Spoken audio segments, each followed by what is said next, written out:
person has been standing there for ages. Move, you clown.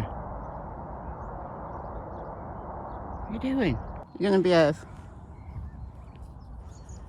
Possibly. Come on. Good morning, y'all. My name is Michelle. Hope you're doing well.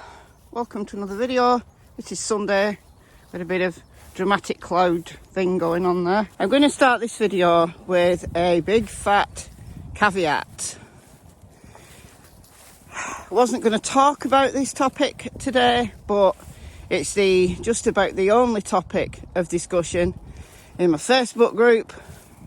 A lot of creators have also talked about it already, and that is the show that Chris McDonough from the interview room did with Don's stepsister Mary last night, in which they discussed Don being read his Miranda rights while he's in jail there for his DUI and probation violation. And this is related to alleged SA that took place in Utah when Don was 12, his stepsister Jeannie was 5, and then there are several other women, including Mary, who have come forward to claim that he SA'd them as well. This is my caveat. I'm not a lawyer. I have no expertise whatsoever in law, and I know very little about the specific laws in Utah. I have a basic understanding of law in my own country. I'd feel much more confident talking about it if this was a case in my own country. So I'm caveating everything I say in this video with, it is just my opinion. Do not take anything I say in this video as fact. And I'm going to stress that throughout the video, because people sometimes take creators out of context, and I don't want to be responsible inadvertently for spreading misinformation about this or anything else. So do not take anything I say in this video as fact. It is not. It is my opinion. I'm entitled to my opinion just like you are, just like anyone else is. This has been discussed in a public forum, therefore I feel I've got a right to discuss it. But do not take anything I say as fact. So now we've got that all sorted. What happened? Well, Don Wells is in jail. If you've been following the Summer Wells case, you'll know he's been in jail since February the 7th. He was given a sentence of 11 months and 29 days. He's given the option to leave jail after 180 days to go to a rehab program for his addictions. I don't know what happens to him after he's done that rehab program, if he chooses to do it. I don't know whether he goes back to jail or whether he can be out on probation. There he is, sitting in jail while Candice, his wife, leads her best life. Oh God, there's even rumours going on that Candice is engaged to someone. What? She's gonna divorce Don and marry someone else. This is the type of rumours that goes on. Has Candice said this? I don't know. If Candice has said this, is she joking? Is she pranking? Who knows? But I digress. The rumour mill is a very funny place sometimes.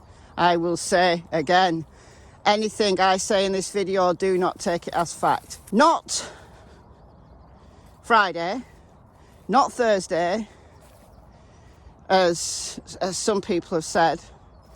Mary said it was 2 to 3 weeks ago that a detective who is working on Mary and Jeannie's case there in Utah rang the jail and spoke to Don, but did so under what we would call caution in the UK, but he was read his rights.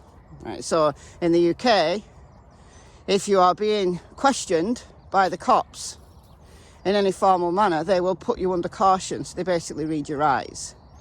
You know, your right to remain silent, but anything you do say could be taken as evidence, Your right to a a lawyer, da da da da. It's very similar to the wording of the Miranda rights, how they're read in the US. In some respects, our legal systems are very similar. In others, they're not.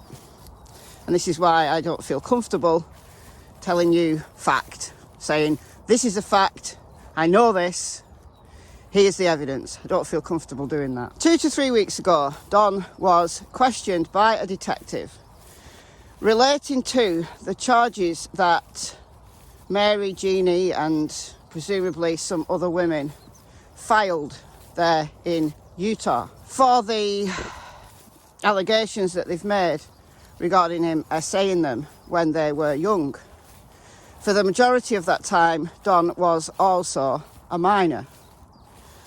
But when it finally ended between Don and Jeannie, when Don was 19 and he came back from serving some jail time for something or other, he tried it on again, and Jeannie told her mother, and according to Mary, Don's dad took his side. Don has always been the golden boy. I agree with Mary on this. I think that's part of the problem, that Don has got away with so much when he was a kid. And he's that type of personality, as I discussed the other day, to basically not learn morality or empathy in his own time. And his personality traits have been exaggerated by him being allowed to get away with a lot of stuff. And I can see how that could have happened. Don was the golden boy. I believe Don is the only biological son of his father. There are 2 biological sisters that are full blood sisters, but no sons as far as I know. When Don's mother and father divorced and Don's dad married Mary and Jeannie's mother, that's how the kind of blending of those 2 families occurred. And Don lived with his mother for several years with a stepfather that Don's mother, Karen, married someone with the surname of Kelly, who is now dead. And they were married for a few years and then they divorced, and he was an incredibly violent man. So Don suffered abuse, and his sisters suffered abuse at the hands of Kelly. So perhaps Don's dad felt guilty for that. Maybe he felt he allowed it to happen, even though he wouldn't have done, because the custody was with Don's mother. But Don went to live with them when he was about 12. After which time, Don's mother married William Goad. So that's how they ended up at 110 Ben Hill Road. But that's a completely different story that I've talked about in numerous videos. The questioning that took place with Don by a detective from Utah is related to those allegations. Now, just because something has been filed doesn't mean to say that you're going to get arrested, charged, and this thing go to court. But you can be questioned based on allegations that have been made. You don't have to have been charged to have your Miranda rights read. And the Miranda rights are not synonymous with an arrest. You can be arrested without being Mirandized. You can be arrested on the street for causing, I don't know, a problem, or there's evidence that you've committed a crime. You can be arrested without your rights being read. You can be thrown in the back of a police car, taken to the station there, and once you've been detained, then if the police want to question you, then they have to Mirandize you. So it's not synonymous. Being arrested and being Mirandized are not the same thing. But usually, when you're arrested, it leads to being Mirandized because the police want to question you about the thing that they've arrested you for. Does that make sense? It's only at the point that they start questioning you that they've got to read you your rights. They've got to Mirandize you. And the Miranda rights are basically stating your Fifth Amendment rights, that you've got a right to remain silent. That's the kind of main brunt of it. You've a right to remain silent. And if you want an attorney, you've got to be appointed one.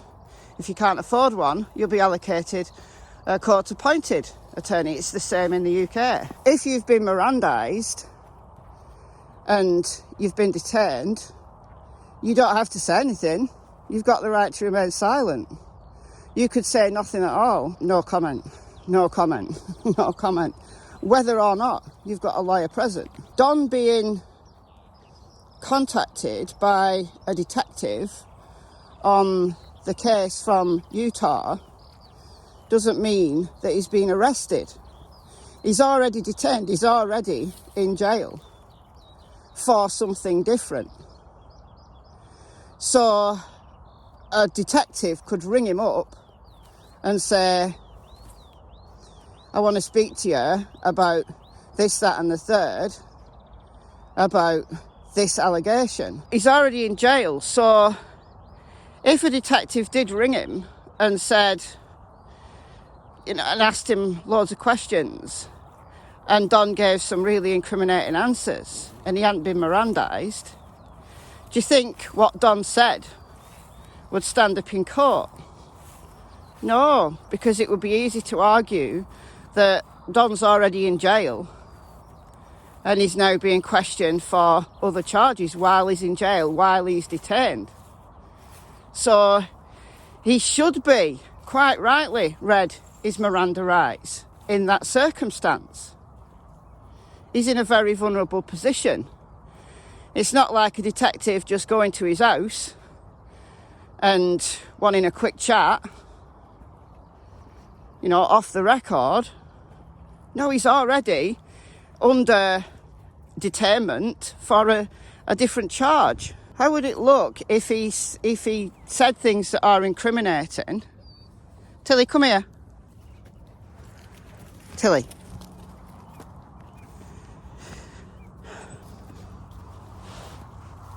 How would it look if he said a whole lot of incriminating stuff and they wanted to use that in a future case and he never been Mirandised?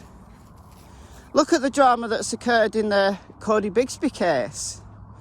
Corey Bigsby, Cody's father, Cody is still missing, by the way. The police have admitted this, that he was questioned after asking for a lawyer. They carried on questioning him and not giving him a lawyer. So they did not follow through on his Miranda rights. So you get into a very sticky situation. So I understand absolutely, completely why a detective working on a historical essay case from Utah would Mirandise Don. But it doesn't mean that he's been arrested for it.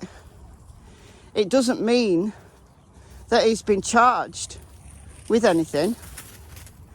It doesn't mean that he'll ever be charged with anything. They're just asking him questions. Just because somebody has gone and filed a police report and filed for charges to be brought doesn't mean to say that they will. They could question Don every day for the next 2 years. If he's willing to talk, it still doesn't mean that he'd ever be charged, or if charges were brought, that it'd get there all the way to court. I think what the Tilly, didn't realise there was a person there. Come here, Tilly. Oh, Tilly's going mad now. There's loads. Tilly, come here. Tilly, come on.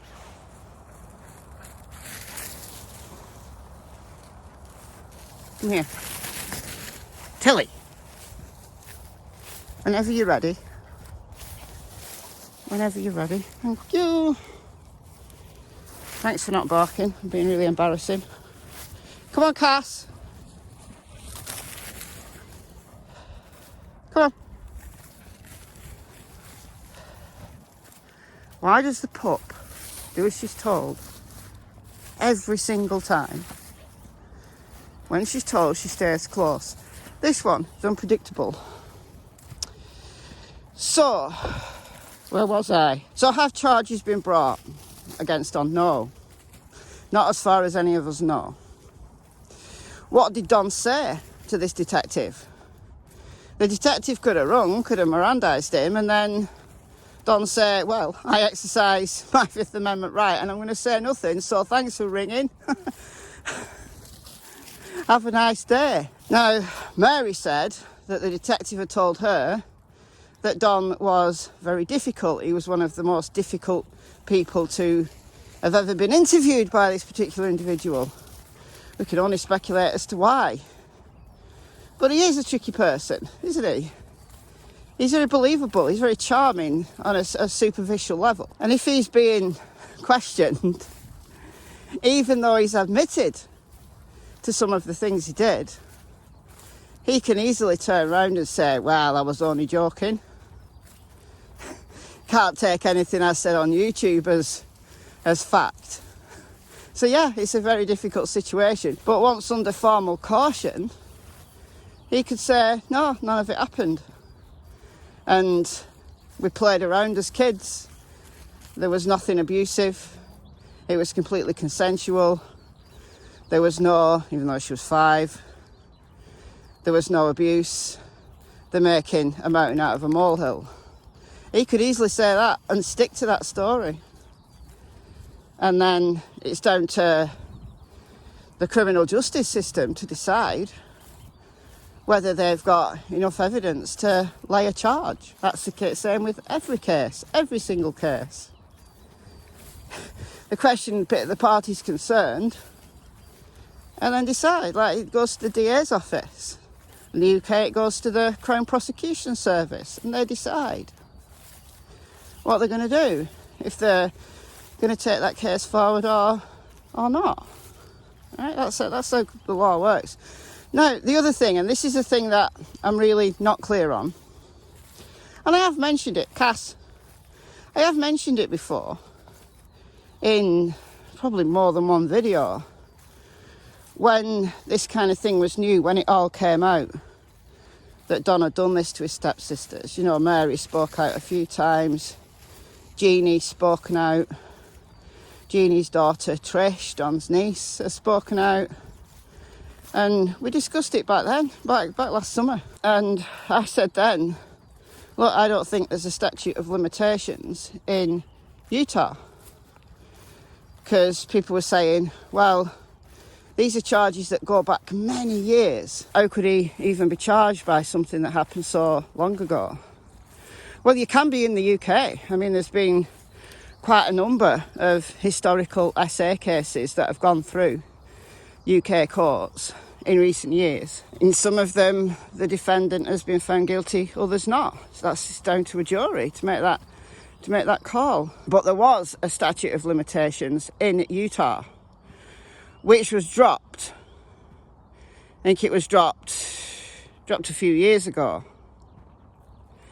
So if you Google it, it will say there is no statute of limitations in Utah. But it looks to be a little bit more complicated than that, and this is why I'm going to stress that please do not take anything I'm going to say as fact. From the legal eagle that is Google, if a crime occurred before 2013, this is a Supreme Court ruling, the original statute of limitations, which used to be 4 years, still applies. The no statute of limitations only applies for historical SA that occurred after 2013. So let's say, for example, you were SA'd in 2013, but you waited 9 years, to 2022 to report it, and then there was an investigation. You could then be charged and tried for that case, even though it happened 9 years ago. Previously, before the legal change, you could not be charged for it because it's longer than 4 years. It's actually 9 years. But now you can.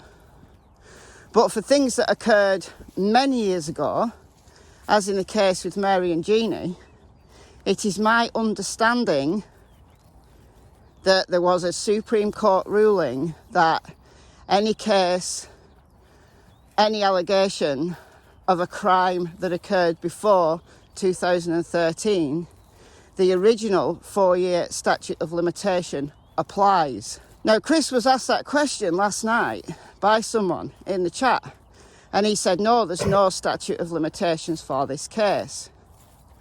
So does Chris know something that I can't find on Google? Because if the law in Utah is the same as in the UK, even Supreme Court rulings can be overruled. Just because something goes to a Supreme Court doesn't mean to say that that's it forever and a day. Anything can be overruled. Come here. So is it possible that that Supreme Court ruling has been overruled?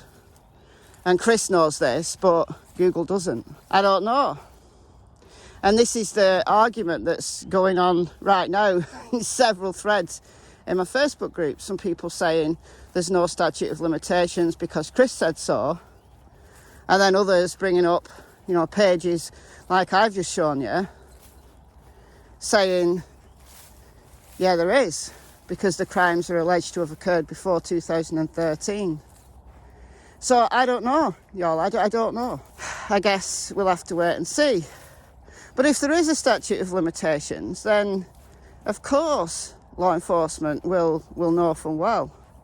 Which leads me to a speculation, and this is very much a speculation. Do not run with this, do not take this as fact. But I talked about this a little bit right at the end of my video yesterday, and most people don't stay to the end of videos. I think probably 60% of you check out, maybe 3/4 of the way through the video, you think you've got all the information that I'm going to give, and you check out. Oh, we've got 2 friends here. 2 whippets.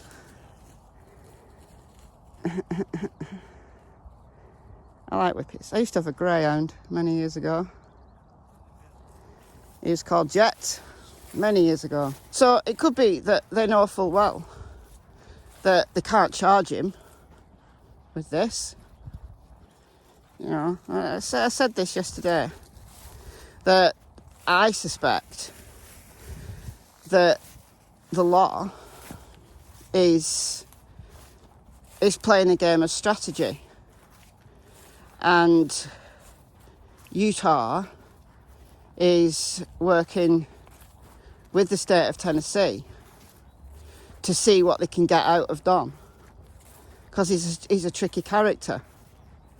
So because these allegations have been made in Utah, they know full well, come on then, Tilly, they'll know full well that there's a statute of limitations. But it doesn't stop them, as far as I understand it, it doesn't stop them Mirandizing him and formally questioning him. It doesn't stop them from doing that. He can be questioned any time under suspicion if somebody's made an allegation. So I'm wondering, speculation alert, I'm wondering whether the state of Utah is helping out the state of Tennessee by saying, look, we'll use these allegations and we'll question him. Now he's in jail. Now Candace is talking a load of nonsense. They've separated Don and Candace. They've given Don the maximum sentence they can for probation violation. They could have let him out with a much more lenient sentence.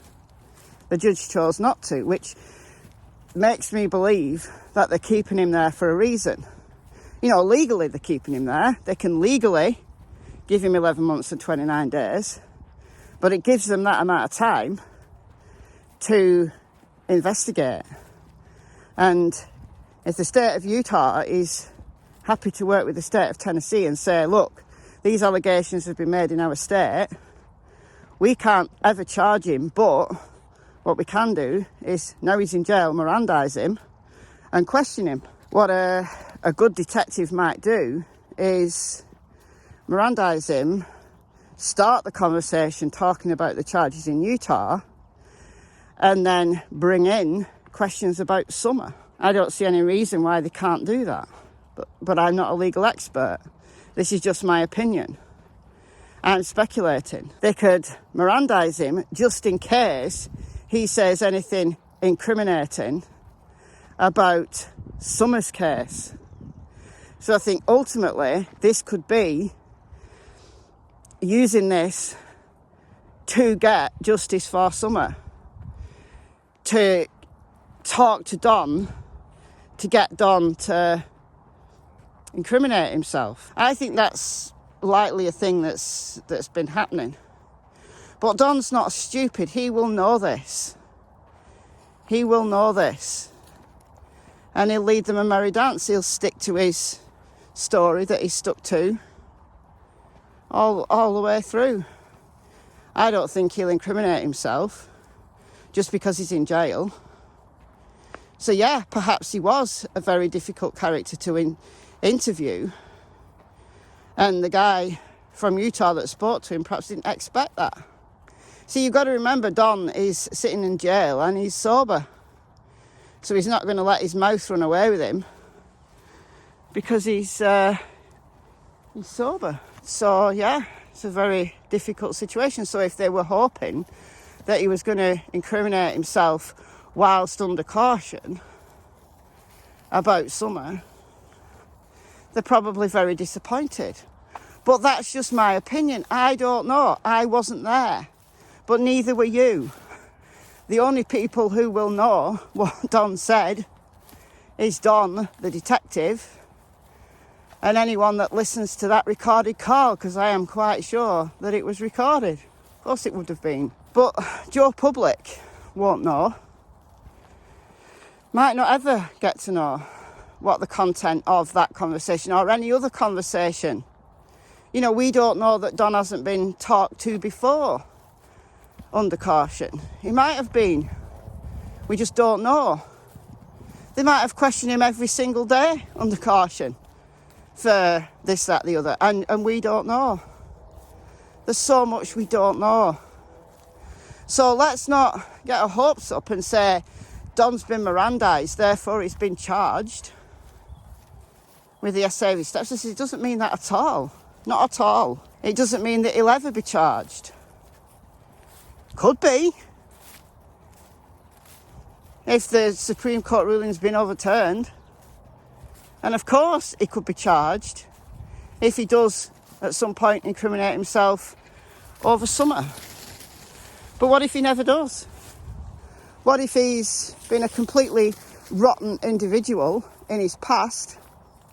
He could have been the most horrific serial killer in the world and still not be responsible for whatever crimes happened to Summer. You can't charge somebody with something just because they've got a rotten past and just because, completely unfairly, he can never be brought to justice over those. Because if he's innocent in relation to Summer, then it would be totally wrong to unfairly charge and convict him of that just because he's been rotten in the past.